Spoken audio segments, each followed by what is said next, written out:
क्या आपका माइंड भी बार बार एक ही बात को एनालाइज करता रहता है और आप मेंटली बहुत थकावट और जहनी दबाव को महसूस करते हैं? तो जी हाँ, इसको ओवर थिंकिंग कहते हैं और ओवर थिंकिंग को कंट्रोल करना बहुत इंपॉर्टेंट है। इसके 7 इफेक्टिव तरीके हैं, आए बताते हैं।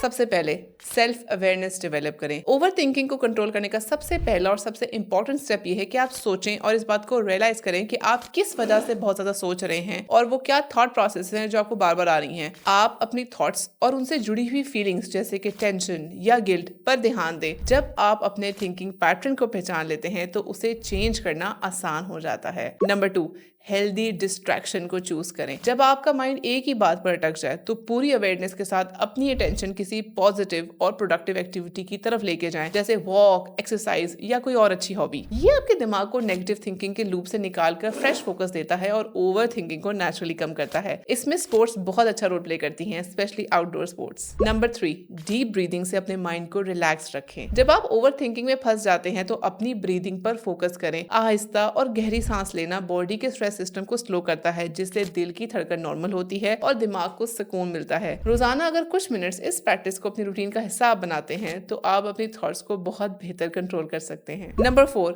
माइंडफुलनेस या मेडिटेशन को अडॉप्ट करें। रोजाना थोड़ा वक्त मेडिटेशन या माइंडफुलनेस के लिए जरूर निकालें। ये प्रैक्टिस आपको प्रेजेंट मोमेंट में रहना सिखाती है, जिससे बेकार के पास्ट या फ्यूचर के थॉट्स आहिस्ता आहिस्ता कम हो जाते हैं और माइंड ज्यादा रिलैक्स फील करता है। हाँ जी, और इसमें एक और चीज, फ्यूचर के बारे में सोचना बहुत जरूरी है, लेकिन अगर आप एक ओवर थिंकिंग के लूप में फंस गए हैं वो गलत है। नंबर 5, नेगेटिव थॉट्स को चैलेंज करें। हर नेगेटिव थॉट को सच ना समझें। अपने आप से पूछें, क्या ये वाकई रियलिटी है या सिर्फ मेरा डर? इस तरह आप अनरियलिस्टिक थिंकिंग को बैलेंस्ड और लॉजिकल सोच से रिप्लेस कर सकते हैं। नंबर 6, एक्शन ओरिएंटेड अप्रोच रखें। ज्यादा सोचने के बजाय छोटे छोटे प्रैक्टिकल स्टेप्स लें। जब आप एक्शन लेते हैं तो आपको क्लैरिटी मिलती है और वो अनसर्टेनिटी कम हो जाती है जो ओवर थिंकिंग कॉज करती है। नंबर 7, सेल्फ कंपैशन को प्रैक्टिस करें। अपनी गलतियों पर खुद को ब्लेम करने के बजाय आप अपने साथ नरम और समझदारी से पेश आएं। खुद को समझाएं और एक्सेप्ट करें कि मेंटल स्ट्रेस को कम करना है और अपने आप को इमोशनली स्ट्रांग बनाना है। ओवर थिंकिंग तब कंट्रोल की जा सकती है जब आप अवेयरनेस, एक्शन और सेल्फ काइंडनेस को अपनी रूटीन का हिस्सा बना लें।